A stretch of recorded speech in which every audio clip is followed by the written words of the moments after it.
A young woman fell from a great height, but upon impact, her body left no trace of blood. Instead, it shattered into powder like plaster. Onlookers gathered, unfazed by the spectacle, because in this world, there's an outbreak of a virus called Medusa. Those infected would gradually petrify within 12 hours, with a mortality rate of 100%, and no known cure to control its spread. Soon, nearly half of the people on Earth were infected, plunging the globe into chaos. Many nations lay paralyzed. To safeguard human civilization from annihilation, a biotech corporation named Venus unveiled a human preservation initiative. Leading this effort was Vega, the CEO of Venus Group. They resolved to select 160 volunteers worldwide for voluntary cold sleep, placing humanity's survival hope in future medical technologies. The cold sleep duration spanned 100 years. Should humanity face extinction after this period, these 160 individuals would become the torchbearers of human civilization's continuity. To ensure fairness, the selection of these 160 individuals was determined by a lottery. Today's protagonist, Kasumi, was fortunate to be chosen out of 8 billion people. These people were sent to a castle-like research base before commencing cold sleep. Vega equipped each of them with a bracelet capable of detecting the Medusa virus. If an infection was detected, the bracelet would display black spots. Throughout their cold sleep, the entire research facility's operations would be overseen by an artificial intelligence named Alice, so that even if all humans are destroyed, cold sleepers in the base will not be affected in any way. Once all preparations were complete, the 160 individuals donned specially tailored attire and entered the cold sleep capsules. Kasumi was assigned to the topmost capsule. As the temperature within the capsule plummeted, she swiftly drifted into a deep slumber. In her dreams, she encountered her twin sister, Shizuku, who implored her to persevere and survive. After an unknown period had passed, when Kasumi opened her eyes once more, she found her capsule inexplicably opened. She subconsciously reached for her glasses, but the spikes cut her palm. Only then did she realize that the entire research facility was covered in countless massive thorns. Just at that moment, all 160 cold sleep capsules popped open, awakening everyone inside. The eerie sight unsettled the individuals, and the loss of communication with the outside world plunged them into panic. Meanwhile, as Kasumi prepared to exit her sleep pod, a strange bird flew towards her, its sharp teeth bared to attack.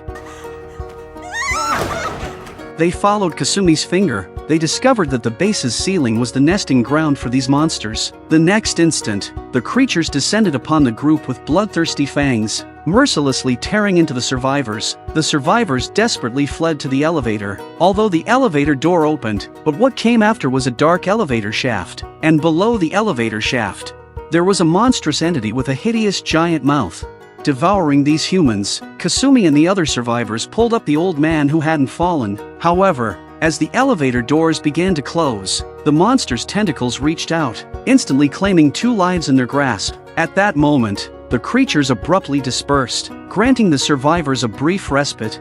There were only 7 survivors left out of the original 160 people. After some communication, they decided that their first task was to go back to the ground, escape from the castle, so they started to move immediately. The dark corridors are filled with thorn. It was like a passageway to hell, but they didn't realize a colossal eye was watching their every move. Their escape route was blocked by a dark river. At this moment, several drops of liquid caught everyone's attention. It was the monster's saliva. The old man was seized by the monster, which swiftly bit down on him, then spat out its tongue, instantly severing the old man's head. The horrifying sight sent the group fleeing in terror. However, Timothy, a boy in the group, urged them not to run. He seemed to understand the creature well. Timothy explained that the monster's eyes were almost blind.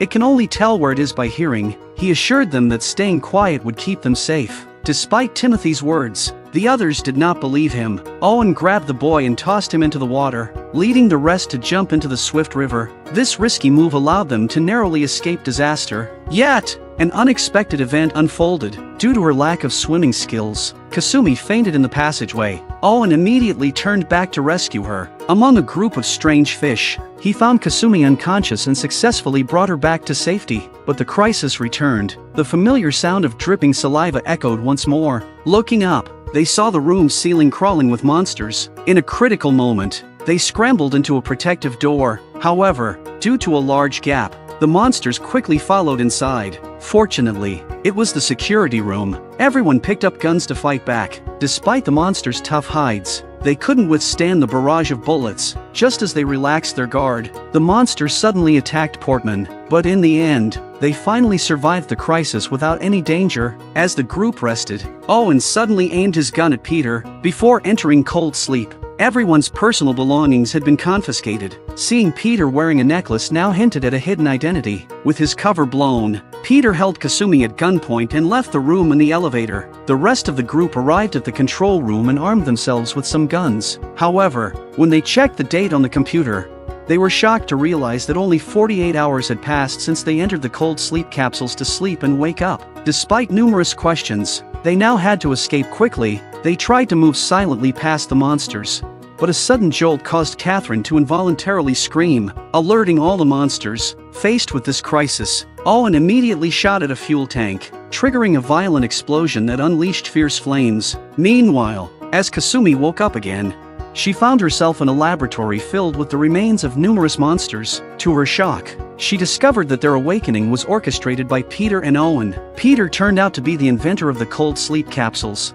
and the reason he did it is to find out the truth about the Medusa virus. He also found evidence that the Medusa virus came from Venus's bio company. Just then, a monster discovered them. In a critical moment, Peter saved Kasumi but found himself in danger. He handed the memory card to Kasumi, revealing that it contained all the data on the Medusa virus. With Owen's help, they managed to escape and reunited with other survivors. They sought refuge in a temporarily safe wine cellar. Owen finally disclosed his true identity. He was actually a military personnel. The military suspected that the Venus group was behind everything, and had sent him for a secret investigation to find a cure for the virus. However, at this very moment, the CEO of Venus, Vega, also arrived here. Facing everyone's angry questioning, he had no choice but to reveal the entire truth. It turned out that Medusa was not a virus, but a mysterious substance from aliens that bestowed evolutionary gifts upon humanity. However, human bodies couldn't withstand this enigmatic material.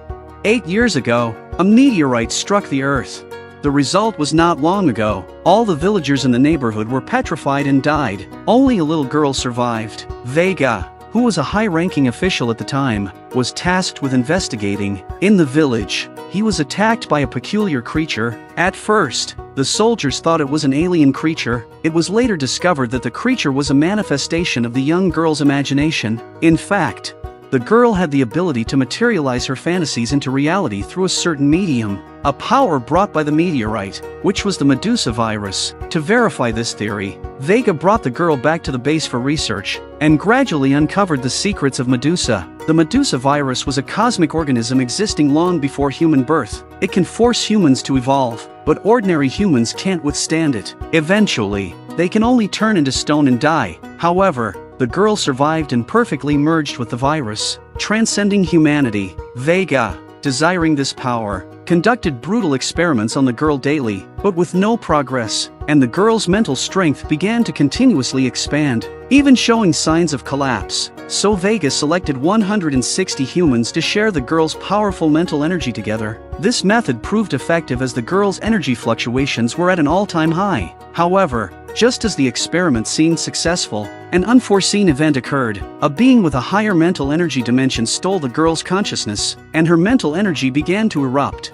Her cells underwent infinite fission, mutating into massive thorns and numerous monsters, annihilating everything in an instant. After recounting this, burdened by guilt, Vega chose to end his life. Just then, massive thorns suddenly emerged from the ground. Everyone immediately fled towards the passage but was unexpectedly ambushed by a horrifying monster halfway through. Owen rushed forward with his gun to buy time for the others to escape. However, in the midst of chaos, Owen forgot to change the ammunition and engaged the monster in close combat. It became apparent that Owen was no match for the creature, and he was quickly overpowered. In a critical moment, Portman thrust his sword through the monster's head, saving Owen. However, he succumbed to the virus after being contaminated by the monster's blood. Meanwhile, the thorns continued to grow wildly, causing seawater to surge in, blocking their path. Kasumi fell into despair as the situation worsened. Just then, Owen, who had narrowly escaped death, emerged from the water and rejoined the group. As the water level rose rapidly, they realized their only escape was to jump into the whirlpool, desperately clinging to broken stakes. They managed to prevent being dragged underwater by the vortex, and narrowly escaped. Upon reaching the outside, they finally saw the full extent of the castle. What was once a magnificent structure was now entirely covered in dense thorns, with countless guard bodies haphazardly hanging from them. The 4 survivors were about to fly a helicopter to escape, but a video camera caught Kasumi's attention. To her shock, the video showed her sister Shizuku lying in agony on a stretcher, seemingly undergoing some kind of mutation. Kasumi ran like crazy towards the castle. At this moment, Kasumi suddenly realized that the entity consuming the consciousness of the little girl was likely her sister, Shizuku, and the thorns and monsters in this ancient castle were created by Shizuku after awakening her powers. Owen wanted to stop her at this point, but it was already too late. As Kasumi approached the ancient castle, massive thorns erupted violently, swirling furiously in the air, transforming into a gigantic monster in an instant. Owen initiated the helicopter to rescue Kasumi, but Catherine, holding a gun, threatened him to quickly fly away from there. However, at that moment, a thick thorn directly struck the helicopter, hurling Owen out, causing him to fall into the castle and reunite with Kasumi. Unfortunately, Catherine got infected by the virus and turned into stone, leaving Timothy as the sole survivor. Meanwhile, Kasumi and Owen swiftly ascended to the upper levels of the castle, eventually reaching the control room at the top. Upon entering, they each entered their own illusionary realms. Owen unexpectedly encountered his long-deceased sister Laura, who immediately launched a fierce attack, leaving Owen defenseless. Beat me to death in the process!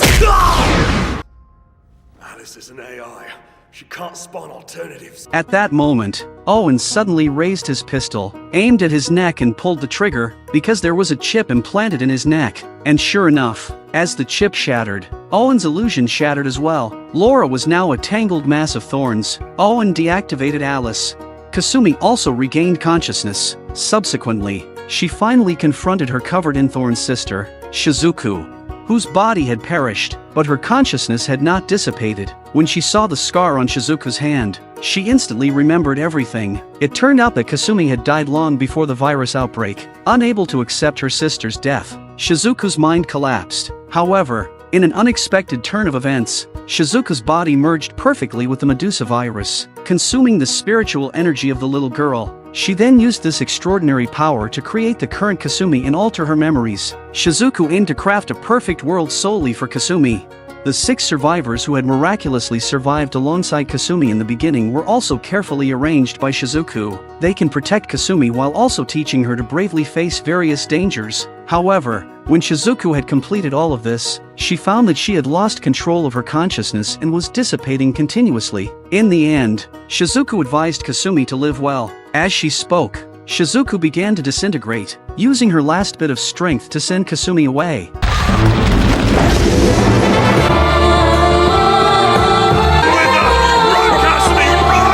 As they both plummeted from a height, countless thorns suddenly emerged, forming a massive web to catch them. Sunlight pierced through the clouds, and the seaside breeze comforted the 2 survivors after the ordeal. The scattered ruins bore witness that this was no dream. The valiant warrior had perished, his life concluded. You're a good man, Marco Owen. Thank you.